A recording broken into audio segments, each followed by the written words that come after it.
May all men and women, witnesses of truth, justice, and brotherly love, bear from their hearts whatever might endanger peace.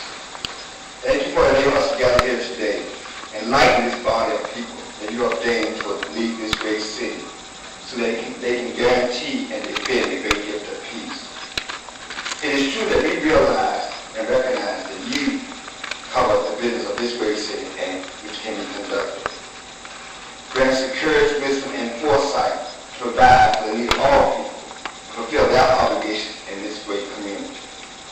Please wrap your arms around all of us with our everyday problems, our weaknesses, our deficiencies, our prides, and our personal shortcomings. Help us to stand fast and cherish the goodwill of others. With this grace, obtain justice for us. Safeguard peace in this great city, and most of all, bind us together in the spirit of love which surpasses all things. And in your precious name we pray and give you thanks. Amen. Amen.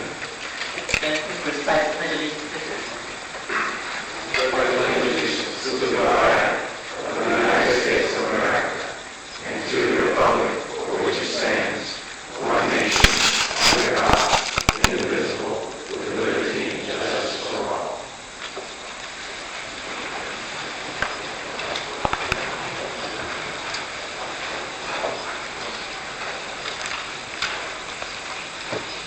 Madam Clerk, would you please provide the Chamber emergency evacuation announcement?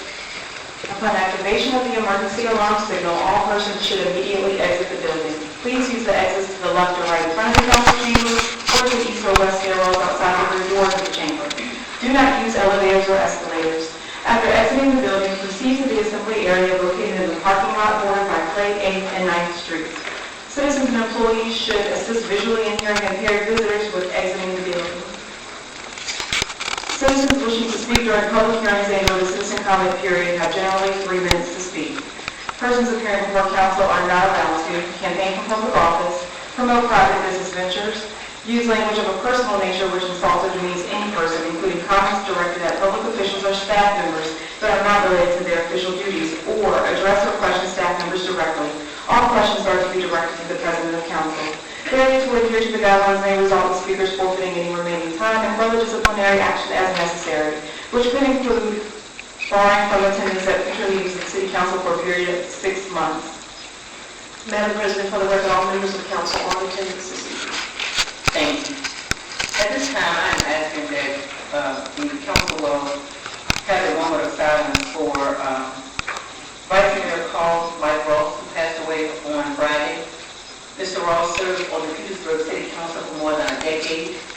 Prior to that, 6 years as a member of the Petersburg Public School Board. Mr. Ross was a man who lived a life of service and purpose, and during this time, our thoughts and prayers are with his family and the entire Petersburg community. As we mourn his passing and celebrate and honor a man who dedicated his life to the community, may we all be inspired and instructed by his dedication. Come on, please.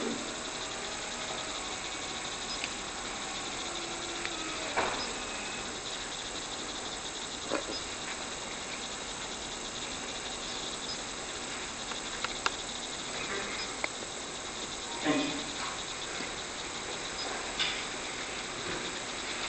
Madam Clerk, I believe there are no appointments or reappointments for consideration this evening. So let's move on to the award. Tonight's recognition being presented by the Honorable Council President Michelle Mosby and Mayor Dwight C. Jones recognizes February 2015 as Richmond African American History Month. A national month observing African American history in February was established in 1976 by President of the United States, Gerald R. Ford, and every American president thereafter has proclaimed the month of February on behalf of African American history. The history of the world has shown that continued human progress and the success of society and civilization has been built on a foundation of inclusiveness and diversity of social and racial identity. Embracing and celebrating our individual and communal racial and cultural identities and commonalities as Americans helps to further bring everyone together and to drive the development of our society. In order to recognize, honor, and celebrate the important contributions and history of people of African American descent in Richmond, and the United States of America, Richmond City Council and Mayor Dwight C. Jones hereby proclaim February 2015 to be Richmond African American History Month and call this observance to the attention of all Richmond residents and encourages everyone to join together in commemorating this worthy observance and taking the opportunity to learn more about African American history. Thank you, Madam Clerk. I am honored to be here today to name February Richmond's African American Month. There have been so many that have gone before us. We stand here with this great lady today. And we have had so many, such as Maggie Walker. We've had many that have come before us and talked about Maggie Walker. But she was the first African American woman that founded a bank in the United States. That's a big deal. We've had so many others that have followed her. We've had athletes, Willie Lanier, and he was a professional football player, and we've had Arthur Ashe Jr., and he was a professional tennis player. It's just been so many, and I could go on and on. But I'm so excited to be a part of this. I'm usually sitting out there, but today I get an opportunity to be a part of the celebration of celebrating our African Americans during Black History Month. Thank you.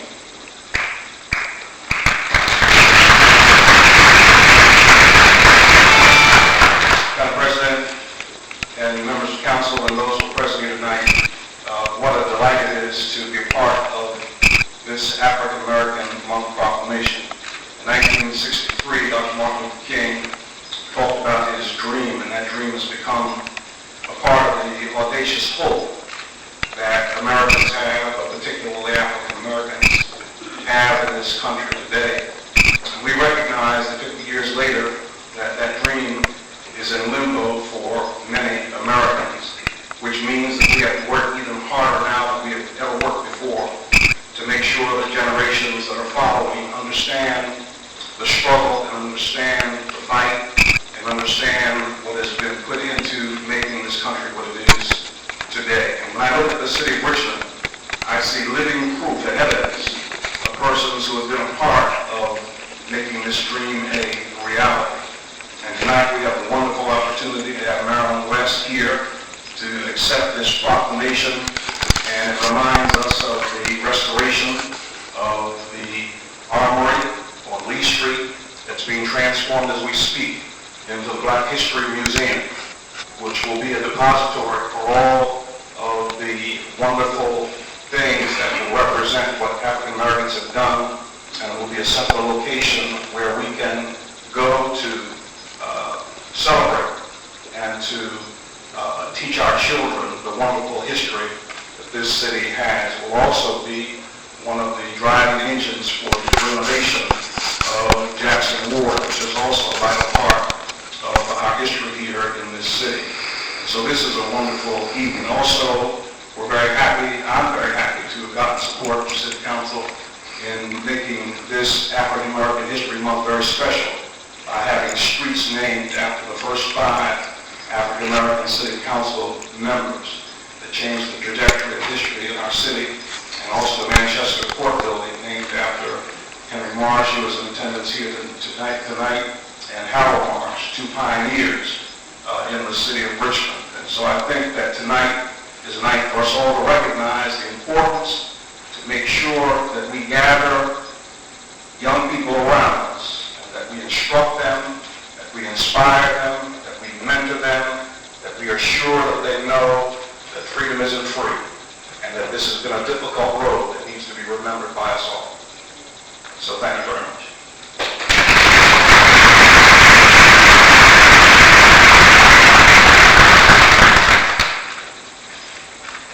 Thank you very, very much on behalf of the Black History Museum Board of Directors.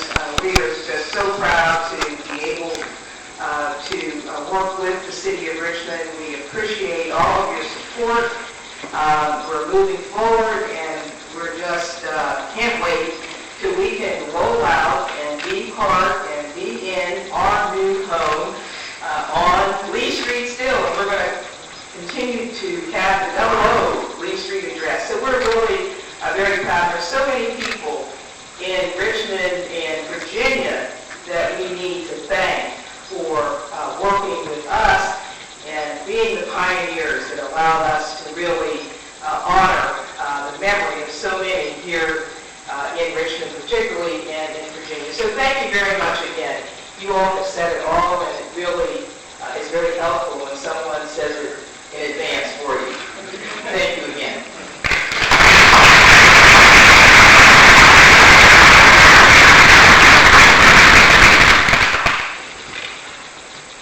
Madam President, that concludes our awards and presentations for this evening. Thank you, Madam Clerk. Unless there is an objection from council members, we will have citizen comment period following the reports and announcement later this evening. Thank you. Madam Clerk, let's move on to the review of the amendments to tonight's agenda. Amendments to tonight's agenda are as follows.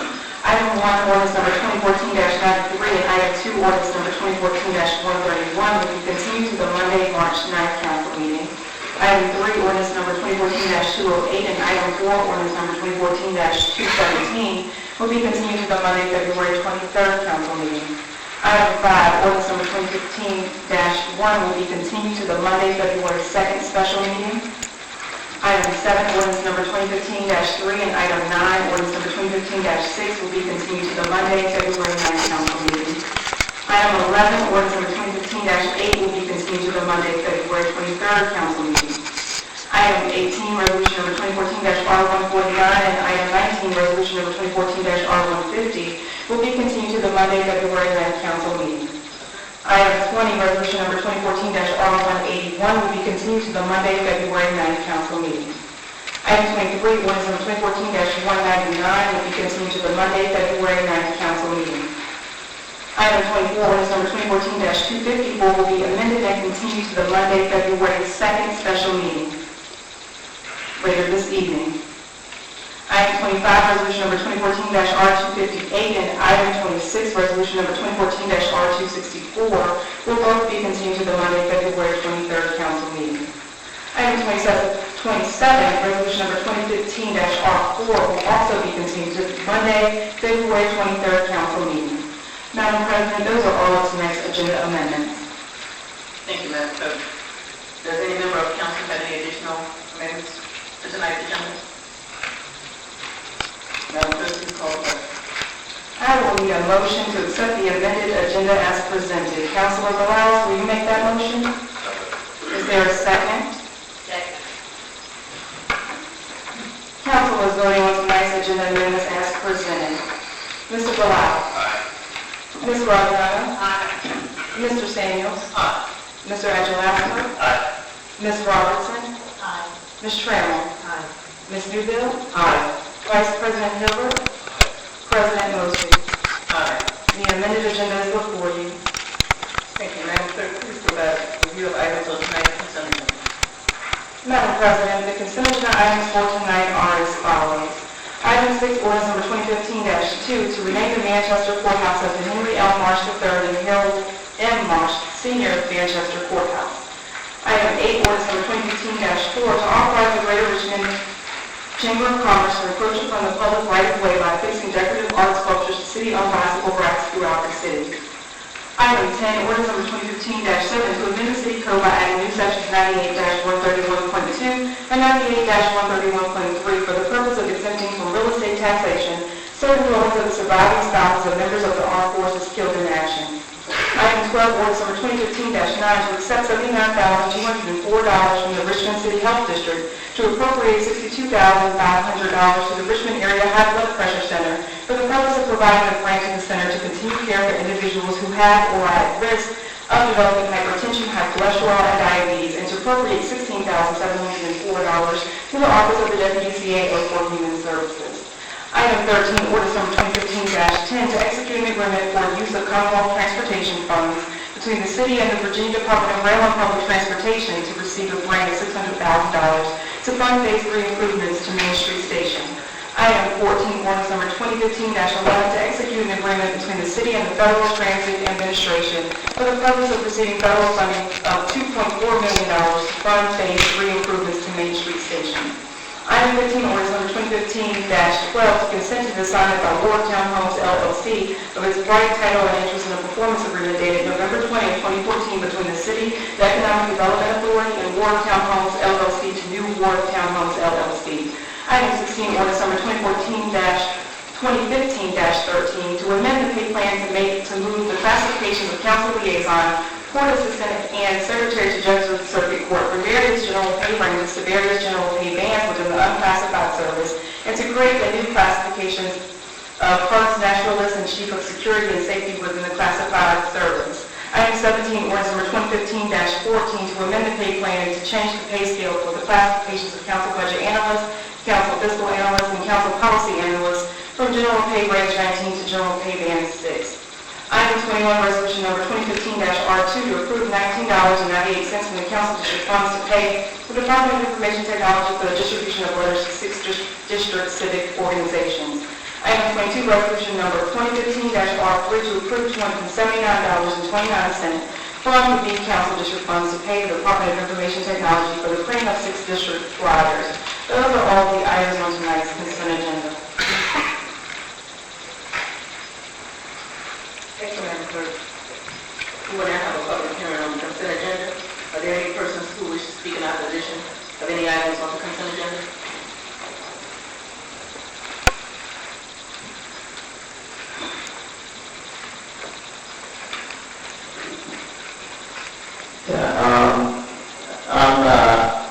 I'm one of the people, and I'm a man. I'm certainly not a citizen or a person. So I'm going to speak into this microphone now. I know everything. We'll start with this Warwick Townhome LLC deal. Mr. Dorsey? It's Sorry, but I need you to speak your name more, please. Just for the record, it's the rules of council. you just called me Mr. Dorsey, right? So yeah. So I'm just going to go ahead and I'm going to speak against all of these criminal items because basically, regardless of what kind of obfuscation you are put forward, everything is... Council? I'm sorry, you're out of order. I need to know, sir, I need you to speak your name for the public. If you need me to do something, then you have an issue because, I decide what I do. And Third time that I'm going to ask you to speak your name, please, for the record. Please. I mean, I've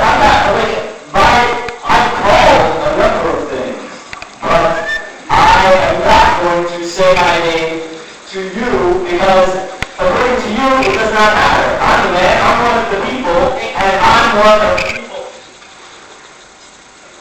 First, say your name before they take you out here. Say your name. Say your name. Do as she asked. If not, they will come down here and they will remove you. Well, I'm sitting down. That's true. Hello, my name's Silver Persinger. I'm a man too. I'd like to speak in opposition to the naming of the course building after Henry Marsh. Existing city code says that the naming of buildings and public structures shall not be named after living individuals, with rare exception until after 5 years after their death.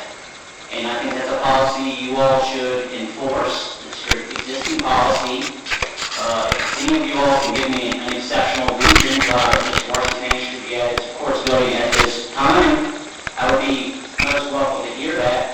But he isn't in the hospital. He's not sick or dying. Well, he's dying the same way we're all dying. But I don't see what is exceptional about this time. I wish you all would follow your own rules. Now, it's funny you asked Mr. Dorsey to identify himself because you don't want to identify members of boards and commissions anymore. I'd also like to speak in opposition to the placing of the decorative art on the bicycle racks provided by the Greater Richmond Chamber of Commerce. Greater Richmond Chamber of Commerce is a business organization made up of businessmen and women that seek to influence the government to their benefit. I'm particularly concerned that this public art will not be notated as being provided provided to the city by the Greater Richmond Chamber of Commerce, Altria, and other corporate sponsors that are providing this artwork. This artwork is selected by a committee put together by the Greater Richmond Chamber of Commerce, and did not include this body, and did not include the public. And I'm sure ultimately the Greater Richmond Chamber could have picked any of the submissions it pleased. So those are two items I have, or two items of contention I have with tonight's agenda. Thank you. Thank you, Mr. President. Bring it back to council. I'm sorry, is there anybody in favor of consent agenda? I apologize. Bring it back to council. Yes, Ms. Crawford. I'd like to say that I'm in support of all the papers, and that I also would like to ask my chief of staff, Lou Ali, to please assign someone from our office I would like to rename the city hall after L. Douglas Wilder. L. Douglas Wilder was the first African American governor. He was also the first African American mayor of this city. And we know that back in the day, he fought a lot of battles, being the first African American governor. And I know that when he was the mayor of the city, he did a lot for the city. Not only for all the citizens here, also for the business people, and also, I just read a thing in the paper the other day where they honored Governor Galvin, and also there was a little piece in the paper about the citizen that referred to him as a gentleman. And also, I'm asking that I would like for the city hall to be named in honor of L. Douglas Wilder. Thank you. And I am in support of the papers. Clerk, can you call this question, please?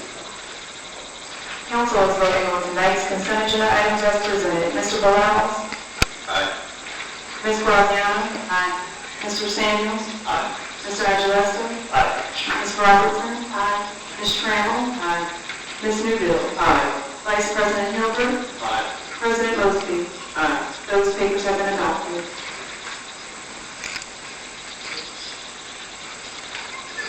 Madam Clerk, if I'm correct, do we have anything on our agenda? No, we have no regular agenda items for consideration this evening.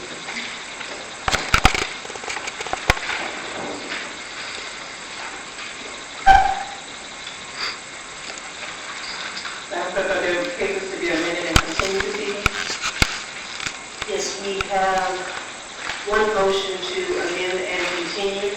That is item number 24 on the agenda, ordinance number 2014-254. That's to amend ordinance number 2014-237-210, which authorizes the CAO to execute a cooperation agreement between the city and the Economic Development Authority to facilitate the construction of facilities that will house the operation of Stone Brewing Company for the purpose of adding certain restrictions for the use of revenues derived from development.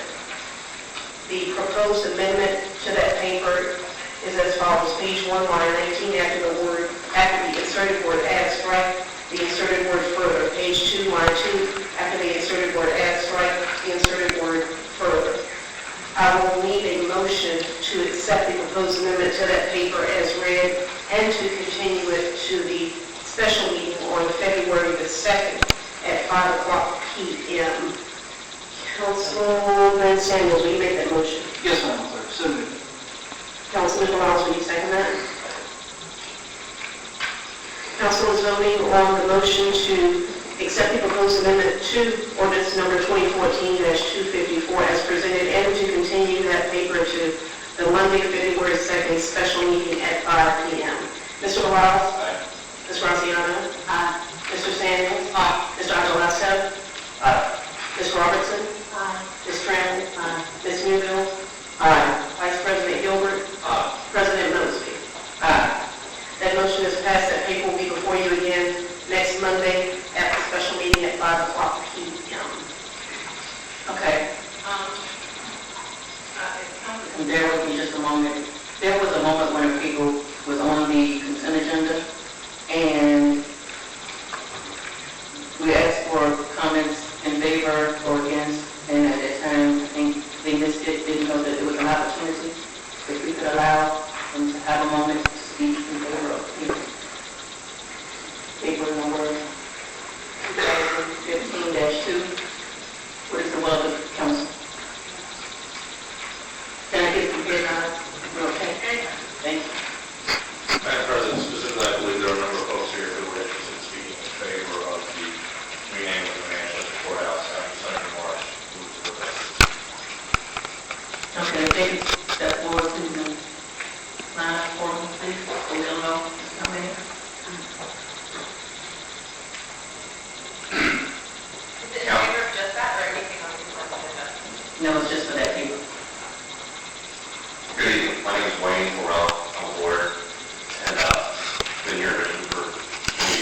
My name is Mel Carnage, and I'm an anarchist, and I'd like to speak in favor of the paper to name the courthouse after Senator Marsh, because I think it's great that City Council is creating this precedent of violating its own procedures over and over again, and we can totally use that to our advantage in the future. So go on, break your own rules, make them mean nothing.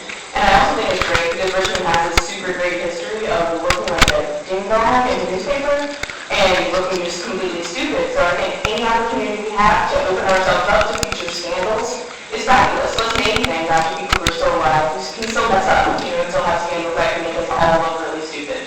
So go on, do it. It's great. We're going to use it against you later.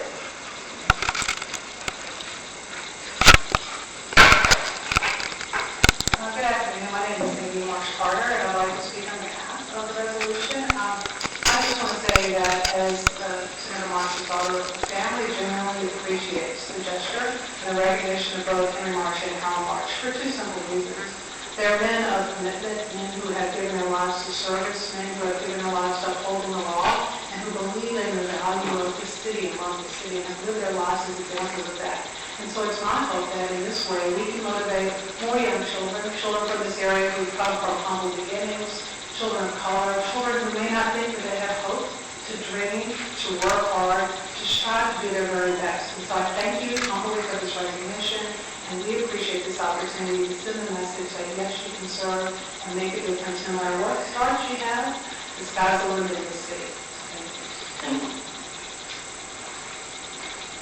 Hi, my name is Peter Dunwell, and I want to speak in support of the paper.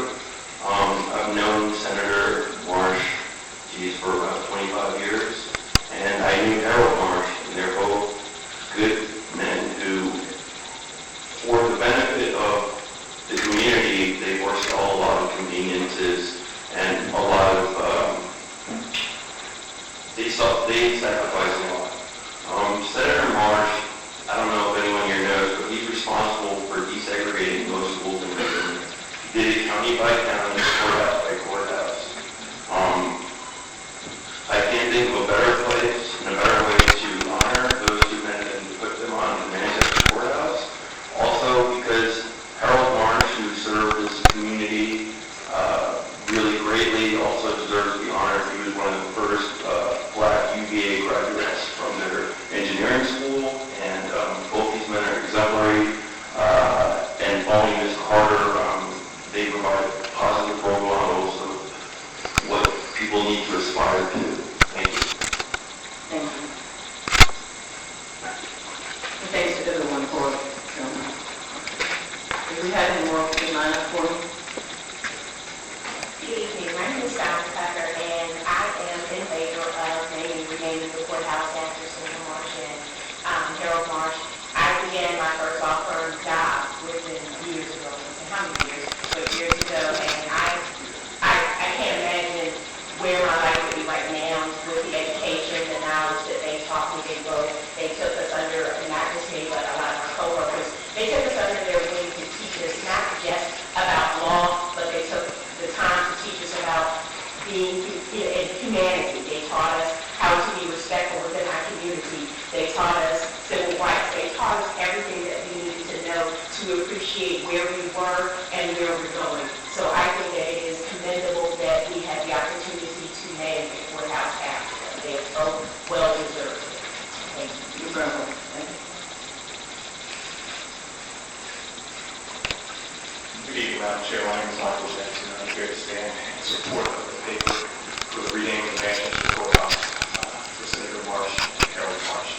I'm going to not be with you very long, and my story is a little bit more personal.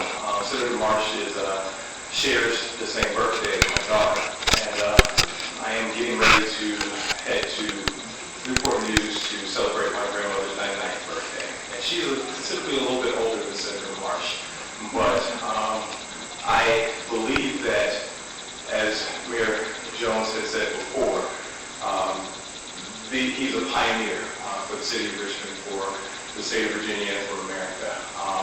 It's most important for me to take my children that are 10 and 11 years old to see their grandmother, because their stories that they're going to hear from their grandparents are much different than what I heard sitting on my grandmother's lap.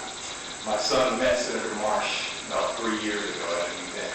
And more importantly than me having my picture taken with Senator Marsh was my son actually having his picture taken with him. And both my children just this past Monday, or last Monday, a week from today actually, learned of the Moten Museum in Farmville, Virginia. They have a living legacy to go to and to talk with. And I can find no more fitting recognition than to change the name of Manchester Court to Senator Marsh and Harold Marsh. Thank you for your time. Thank you.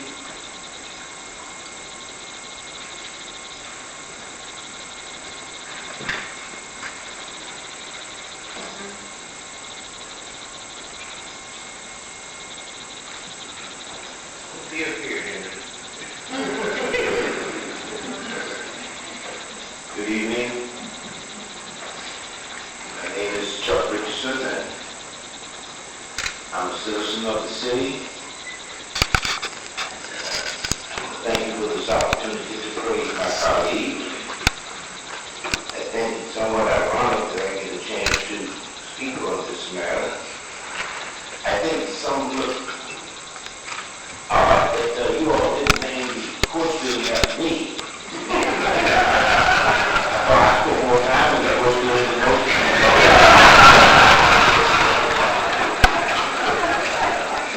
I said they were in the jail after getting left at home. I just want to say that you know Henry Marsh and his public side.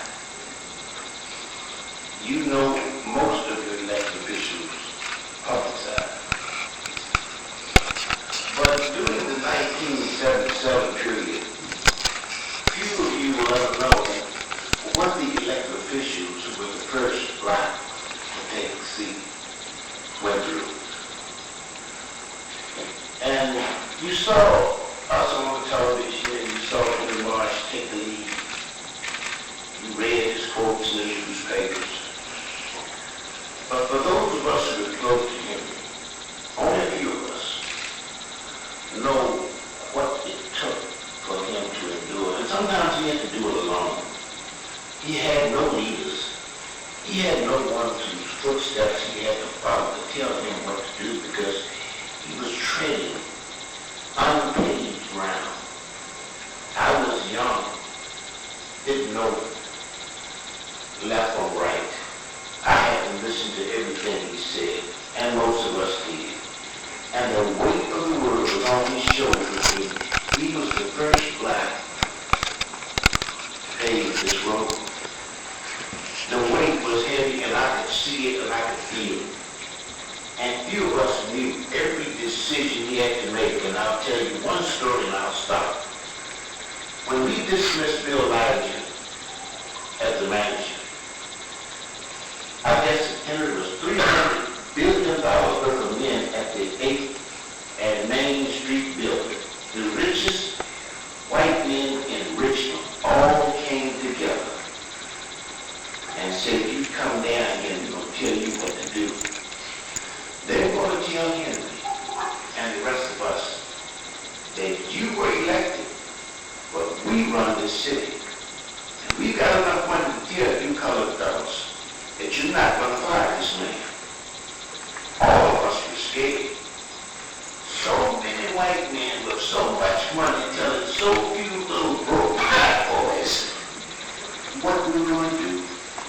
And I was so proud and so scared. Henry Marsh stood up.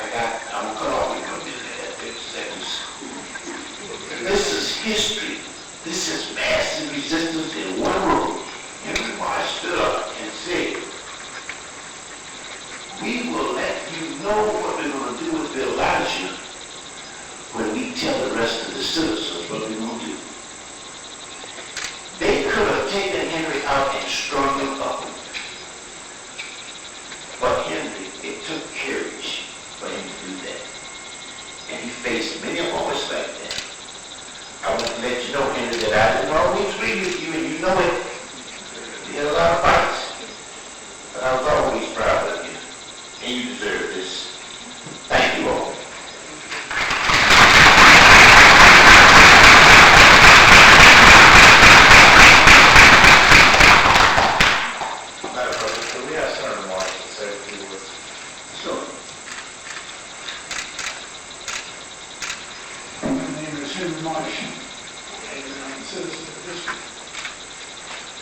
I intended to speak, but I can't let Chuck get ready. Put all on me. I was one member of 5 who leadership of the council. And everything I did was in concert with what the other members like to do. I don't deserve the credit. This tribute is important, primarily because of my family. They suffered financially and otherwise because I was involved with trying to help people. But it wasn't just me for the courthouse. Oliver Hill, Sam Tucker, W.S. Banks, L.S. Queen, and numerous white citizens of Virginia paid a price because they supported the civil rights effort. They were horrible for the German civil, questioned, and persecuted by a committee of ministers. And there were a lot of people who stood by us and supported us. When I ran for office in a polarized environment, our office got a 40% of the black vote. There were a lot of people who contributed and sacrificed to make our leadership responsible. George Hill, my attorney, was vilified because he represented us. And he had resigned from the bank board because they talked about the council so bad. T. Justin Moore, who was the head of Virginia Power, called me down one day and said, "Hey, listen, the city is frozen. We got to do something to get off the red sun." And we agreed to do Richard Renaissance, which is a shadow government in the sense that people couldn't have gotten elected, but we shared the power with them to break the ice. It was 50-50 for every black citizen on the board. There was a white citizen, and we kept it even, Steve. And Richard Renaissance, with Justin Moore's leadership and the Davis Community leadership, supported us and we provided some leadership to the city. So I can't sit here and claim to be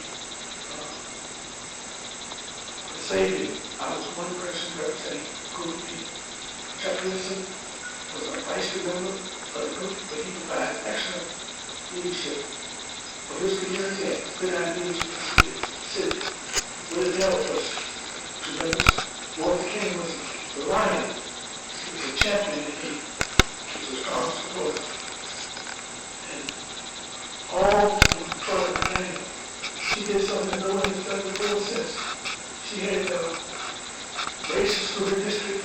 We ran through every nook and crook from the new district, and she got people involved in the tremendous way. So we had a good team, and maybe I was the leader, but I didn't do it by myself. I did for a lot of people. And I thank the current leadership, doing things to help the city. And we keep doing it because Richmond is the greatest city. And we want to respect people. And we need to keep in mind leadership.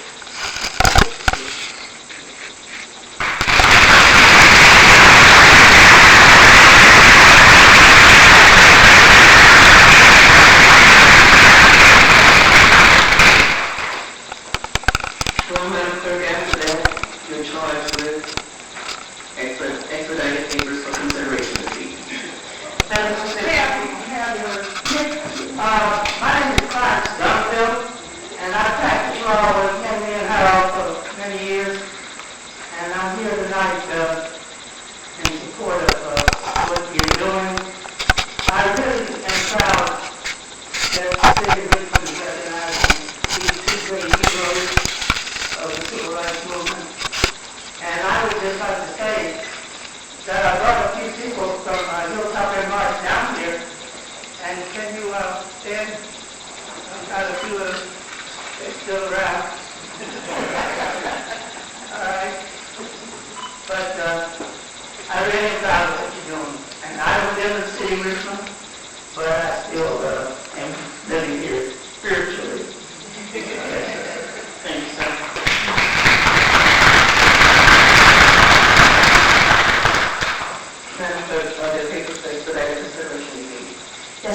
President, there is one for consideration, and that's resolution number 2015-R5, and that's to oppose any effort by the General Assembly of Virginia to enact legislation limiting the amount or type of fees set forth by the Commission or by other public use airports in the 2015 session of the General Assembly of Virginia, including but not necessarily limited to House Bill number 1889. I will need a motion for expedited consideration of that paper as read. Councilman Samuels, will you make that motion? Councilwoman Graziano, will you second that? Second. Council is voting on the motion for expedited consideration of resolution number 2015-R5. Mr. Morales? Aye. Ms. Graziano? Aye. Mr. Samuels? Aye. Mr. Archulasso? Aye. Ms. Robertson? Aye. Ms. Crandall? Aye. Ms. Newbell? Aye. Vice President Gilbert? Aye. President Nosey? Aye. That paper is before you for consideration. Thank you, Madam Clerk. Madam Clerk, let's move on to the approval of minutes. Oh, I'm sorry, Mr. Samuels, do you have information on the paper? Yes, sir. This is a paper brought to you by me, the appointee to the Airport Commission. And this is something we noticed was going to come up in the General Assembly. There's a House bill that would ask to relieve certain folks, or to prohibit the airport from being able to charge fees to businesses that are technically off the property of the airport, but sole purpose is to make profit from the location of the airport. And as you know, the airport lives under its own rules and regulations as a separate government entity. Due to federal laws, it's not allowed to receive any state, federal, or local monies. And under federal laws, it must operate as self-sustaining as possible. Unfortunately, in 2001, that entity built a business just outside of the airport that is specifically operating as an off-parking lot and shuttle service transporting passengers to and from the airport. The business model depends almost entirely on the existence of the airport, the roads it builds and maintains, its security and administrative operations, and the airport's efforts to retain and develop commercial air service. The flow of travelers who uses the airport's facilities creates the entire pool of potential customers for the business. In 2005, the Airport Commission adopted a resolution setting a standard airport access fee based on gross revenue. And this is fairly similar throughout airports in the state and nation. And it's about 8% of the gross revenue for off-airport parking, off-airport boarding cars, etc. At 8%, Richmond is the lowest existing or planned of 5 major regional airports that surround us. The Supreme Court of the United States and the Supreme Court of Virginia have both declared such user fees to be legal and appropriate, and have determined such user fees being imposed in these situations are not taxes, but are actual usage fees. Although this has been challenged multiple times, there's no withstood scrutiny. The challenge is no withstood scrutiny, and therefore has always come up on the right side of the law. This goes nationwide. Now, we're seeing that since the courts have decided it's constitutional, the goal is to change the law. And what would happen this year is, to give you an idea, the business has operated a profitable business for over 10 years. It had its best year ever in 2013 when its gross income totaled nearly $1.5 million. This income is generated from their operations that is not possible without the customer base generated by the airport itself. And to give you an idea, in 2003, that same business agreed to a standard airport access fee based on about 8% of its gross revenue for our regulations, which resulted in a fee of $118,000 per year. The fee does not cover that business as a proportionate share of the airport's cost for building, maintaining and repairing its roads, or providing security, lighting, signage, etc., which is actually close to $154,000 a year. This business actually charges its customers an 8% airport access fee on top of its own parking charges, thereby passing the airport access fee directly on to its customers. This legislation wouldn't just have a negative impact on the Central Virginia airport, but it would in fact have an impact on all Virginia airports which are similarly situated now or in the future. It would reduce their ability to successfully compete for air carrier service against airports from across the nation, which are able to generate a fair share of off-airport parking revenue. In other words, as we are looking to build our reputation as a world-class city, a tier 1 city, this bill has a serious effect on that. So this resolution is asking City Council to join with whatever Chesterfield and Maryville and the Central Virginia Airport Commission, Central Region Airport Commission, to encourage the General Assembly to not act favorably on this House bill. Thank you, Mr. Sanders. We will now have a public hearing on the paper. Are there any persons that wish to speak in opposition of the paper? Greetings to the body of people. I'm a man. I'm one of the people, one of your bosses. You're the servants of the people. And I'm also called, as you stated before, Chris Dorsey.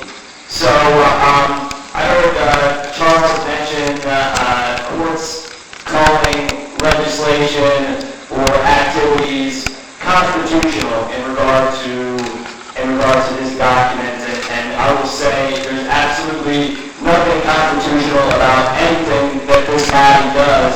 And first of all, the airport is in Henrico County, and this is Richmond City Council, so it's really not under the purview of the Richmond City Council. But anyways, the president of the council has already been out of order multiple times during this meeting. So I don't think that this, is an issue that is of importance to anyone except for folks involved in parking schemes. And unfortunately, one of the few things that I've learned from watching this body very closely over the years is that one of y'all's biggest rackets is parking schemes and extorting people through parking. So I'm not really interested in any more of your parking extortion, but I will say that I require compensation for the crimes that have been carried out against me inside this chamber by government officials alleged to be the servants of the people, and I do not appreciate public officials who do not comprehend or understand the law, and I urge you all to read Robert's Rules of Order, because obviously none of you have read it, and none of you have read the Constitution, and y'all are all criminals, and I do require compensation, and I require the law to be upheld. Good evening, my name is Silver Person, I'm a citizen of Richmond, Virginia. This is an expedited paper. That means it hasn't gone through committee. The first public hearing of the paper was Mr. Samuel's explanation. I was trying to follow along, but I'm sorry I didn't follow along, and I haven't had time to look into it more. So I'm questioning it on those grounds. But if you all are in the business of recommending legislation to the General Assembly, as a citizen, I would like you all to express the city's support for Senate Bill 686 to decriminalize marijuana and allow the growth of 6 plants on their property. This is something that's happening in other states. This is a paper that was only 2 weeks ago. When you guys were developing the packet in November, this wasn't even on the radar. But lots of other states are doing this. Mr. Person? Yes, ma'am. And I hear you when you say we need citizen input on legislation. I do. But that's not what this paper is about. Well, this paper is about legislation that you're recommending to the General Assembly, and I would much more prefer you recommend decriminalizing marijuana and supporting our parking scheme for that.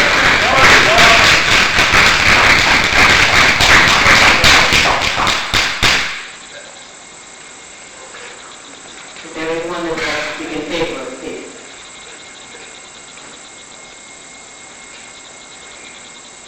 Bring it back to council for discussion. Ms. Robinson?